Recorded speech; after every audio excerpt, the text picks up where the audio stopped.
पर एक बहुत पुरानी हवेली थी।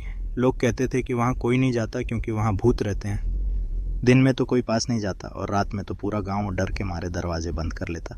लेकिन आरव नाम का एक लड़का था, बड़ा जिज्ञासु और बहादुर। उसने तय कर लिया कि वह उस हवेली का रहस्य खोजेगा। एक शाम जब सूरज ढल रहा था और आसमान लाल हो रहा था, आरव ने अपने दोस्त रवि से कहा, चल आज हवेली देखते हैं, डरना मत। रवि कांपते हुए बोला, अगर भूत निकल आया तो? आरव हंस पड़ा, तो भाग जाएंगे। दोनों टॉर्च, कैमरा और थोड़ी सी खाने की चीज लेकर हवेली की तरफ चल पड़े। हवेली की दीवारों पर बेलें लिपटी थीं, टूटी खिड़कियां हवा में खड़खड़ कर रही थीं और अंदर से एक अजीब सी सिसकियों जैसी आवाज आ रही थी।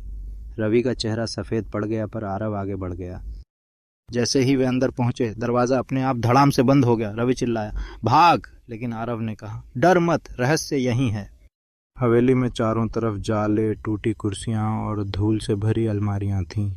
दीवार पर एक बड़ा सा आईना था। अचानक उस आईने में दोनों के पीछे किसी सफेद कपड़े वाले आदमी की परछाई दिखी। रवि तो रोने लगा, भूत है, भूत है। लेकिन आरव ने हिम्मत से टॉर्च की रोशनी पीछे डाली। वहां कोई नहीं था। तभी ऊपर से आवाज आई, कौन है जो मेरी नींद तोड़ रहा है? दोनों कांप गए। तभी सीढ़ियों से धीरे धीरे एक सफेद चोगा पहने बुजुर्ग दिखाई दिया। उसकी आंखें चमक रही थीं, लेकिन चेहरे पर डरावना भाव नहीं बल्कि मुस्कान थी।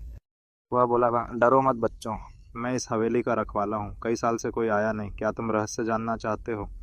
आरव ने बिना डरे कहा, हाँ।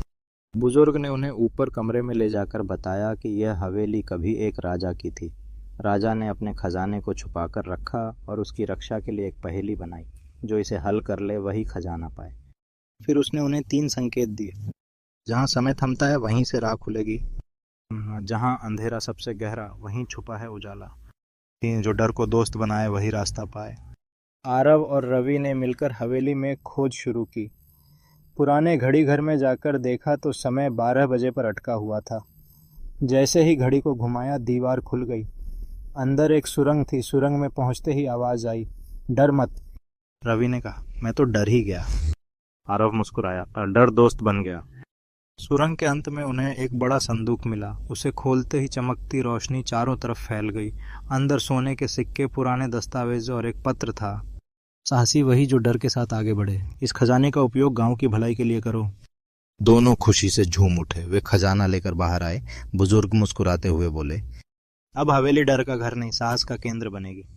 आरव और रवि ने उस खजाने से स्कूल, अस्पताल और पुस्तकालय बनवाया। अब गांव के बच्चे डर की जगह रोमांच से उस हवेली की कहानी सुनते हैं।